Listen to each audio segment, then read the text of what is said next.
Okay, let's choose up. I'll take Jamal and Tutal. You can have Chubbs and Skippy. Let's go. My ball. Okay. But you got skins. Not a good negotiator? You don't have to be a good negotiator at McCarthy Chevrolet. McCarthy guarantees the lowest prices on a new Chevy or we'll pay you $10,000. We guarantee there's no need to shop anyplace else. McCarthy Chevrolet, I-35 and Santa Fe, Olathe.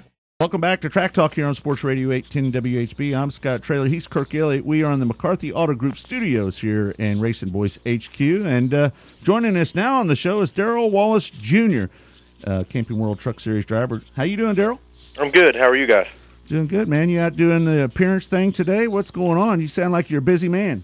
Yeah, for sure. We come up here to Martinsville for the day and did a little media stuff. I got to drive the pace car around and give everybody a couple laps around the speedway and let them see what it's like behind the wheel. So do you let it having fun. Do you let it hang out a little bit when you do that, or you got to be a little sensitive sometimes? You got to be a little sensitive. Those things don't really handle. They're not really made to handle on the racetrack. Yeah, Martinsville, man, beating and banging. That's the track that I think everybody wants to buy a ticket to. We all know about Bristol, but Martinsville is probably the next track that everybody would love to put on their bucket list.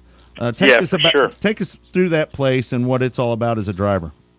It's tight, close quarter racing. So that's kind of more of where I grew up. On the short tracks back around home. So I'm looking forward to it. This place has a lot of history to it, and a lot of previous winners that you look up to. So you want to add your name to the winners list as soon as you can. So that's what we're shooting for next week, next Saturday for the Kroger 250. So it's tight, it's small. You carry a lot of speed down the straightaways, and you have to slow right back down to get through the corner, and then do the same thing over for another 100 or 250 laps. So right. It's a lot of fun. I've been here a couple times and finished third in the East race here, so got a lot of experience. I'm looking forward to it. I was going to ask you about that, the NASCAR K&N Pro Series East. Man, I love that series. Do you feel that going to short tracks, that series really sets you up for success at tracks like Martinsville? I mean, I know obviously you guys raced there before, but does it give you a little added confidence because of the amount of bull rings you race on with that series? Yeah, for sure. We go to Greenville. We went to Greenville twice in the past 2 years, and I ended up picking up 2 wins at that track. And right. We run pretty good there. So that track is pretty close to this track. Straightaways, and they're a little shorter, and then the corners are a little longer, but it's flat just like here at Martinsville. So we got a good baseline for there. So I'm looking forward to it. Like I said, it gives me a lot of momentum going into this track, and even on the other short tracks that we run on. Just like when we run the summer shootout in the Legend Cars at Lowe's or at Charlotte during the summer, that kind of gives you an idea of what it's going to be like here. So we'll be ready. We got a good setup going into it, and should be close to the top of the boards in practice. That K&N series was good to you too. I think he had 6 wins there, finished second in points. That pretty good run during that time. Yeah, we'll take it. Last year we kind of had an up and down season. Picked up 1 win and 1 pole, and then either blew a right front tire or left rear or something. Went bad. Just could never get it dialed in until the last 2 races. But by then it was kind of we were out of it. But it was still fun. I love running that series. I was going to try to do actually 1 or 2 this year, and hopefully we can make it to those if it's not conflicting with the in conflict with the truck schedule. So we'll see. But it's definitely fun. Getting to go to Dover and Bristol and Rockingham, and even the little short tracks like Greenville and Columbus. So those are fun. Darrell Wallace Jr. is joining us, and he'll be at Kansas Speedway coming up on April the 20th for the NASCAR Camping World Truck Series event. You're out of Mobile, Alabama. Coming out of that part of the world, I know short track racing's big down in that area. Who are your biggest influences growing up? Yeah, for me, I wasn't really the type to really watch him and pinpoint on. I kind of want to drive like him, but right. So I just kind of did it on my own and kind of went at it, and had to help surrounded myself with good people, to help get the cars prepared and everything. So, so nowadays, you know, my favorite driver is, Kyle Busch, not because he's my boss or my teammate, but good answer. Good answer. just because his driving style is, he goes out there and wants to win. He never gives up, and it really showed out here in California past weekend. So Does that carry good. added pressure driving for Kyle Busch? I mean, he wins whenever he's in his own stuff there, to be driving for him. How different is that? And that truck. Yeah, it's a little added pressure there, but we're taking at it as a slow. I mean, not slowly as possible, but at the right steps at the right time. So it's a new team. I'm new to the series, and we're just trying to figure everything out and take it step by step. So Kyle, like you said, he does win. Pretty much every time he gets in his own stuff, and so we'll just have to learn as much as we can from him. And I have the truck that won here with Denny, and also the truck that Brian Scott won in at Phoenix last year, so it's a winning truck, so it's all up to me. No pressure. None at all. Right there. What, I'm a little surprised you're not up in the Nationwide Series, if you want to know the truth. I mean, you look at the limited amount of success that you had up there, but still, good runs, a pole, you get some top 10 finishes. What? Let me ask you, Darrell, how come it didn't work out for you? How come you're not up there right now in the Nationwide Series? Well, it's all about sponsorship, and we just couldn't land anything.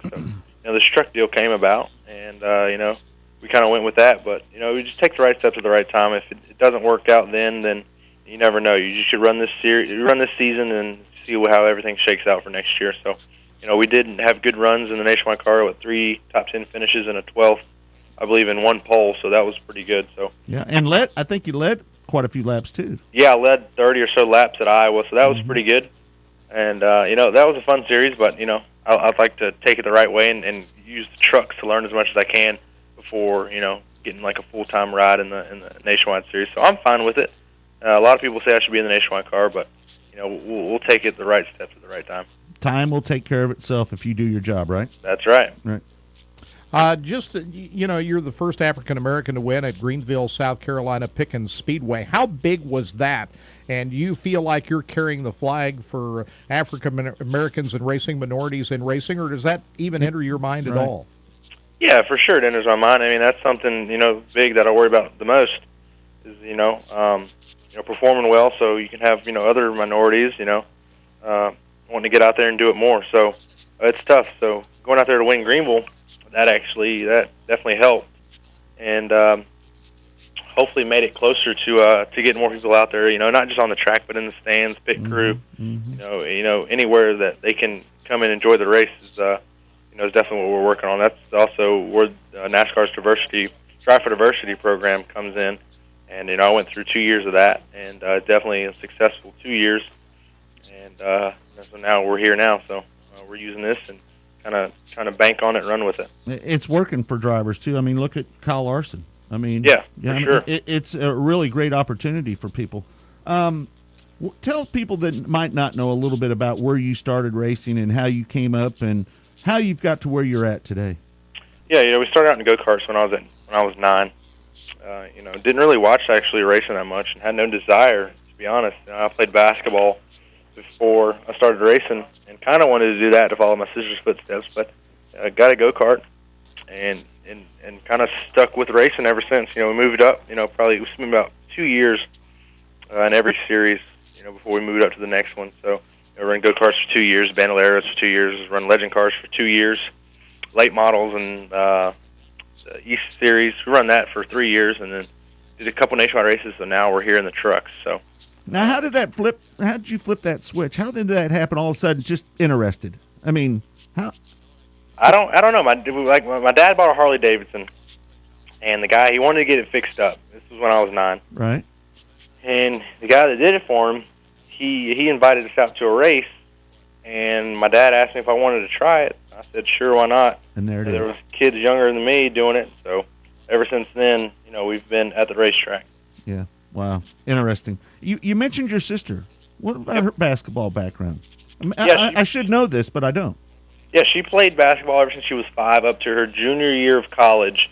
And in a scrimmage or practice, she tore her ACL, and that put her out for the season, and that was it. She was kind of burnt out on it.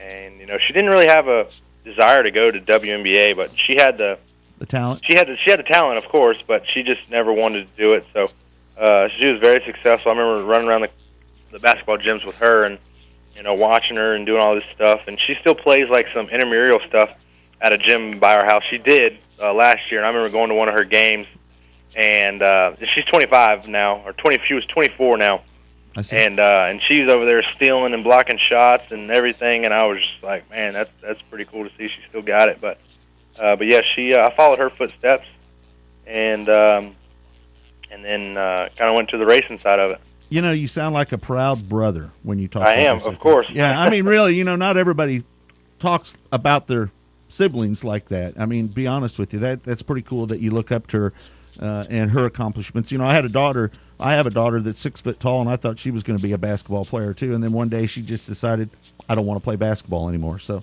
it happens, right? It does. Right, So, right. and we just found out the big news that she's going to be having a baby on the way. So, All right. yeah, so that's pretty cool. So we're excited about that. Yeah, that's the biggest thing of all, no doubt about that. I'm sure you'd probably been a good basketball player, too. How important is it to be good in sports as a kid, to carry that competitive drive over to the driver's seat of a race car? Yeah, and maybe even take that a step further. Talk about the athletic part, because, you know, we're racing guys, so we know how, and I've raced for over 35 years. I know how you got to be an athlete to race.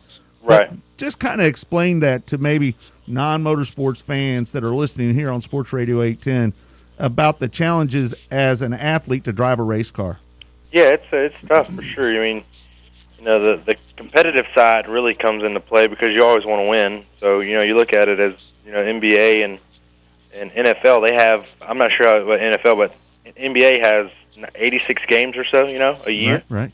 And, you know, the good team, like the Heat, I'd say, wins, let's say, 60 of them, okay?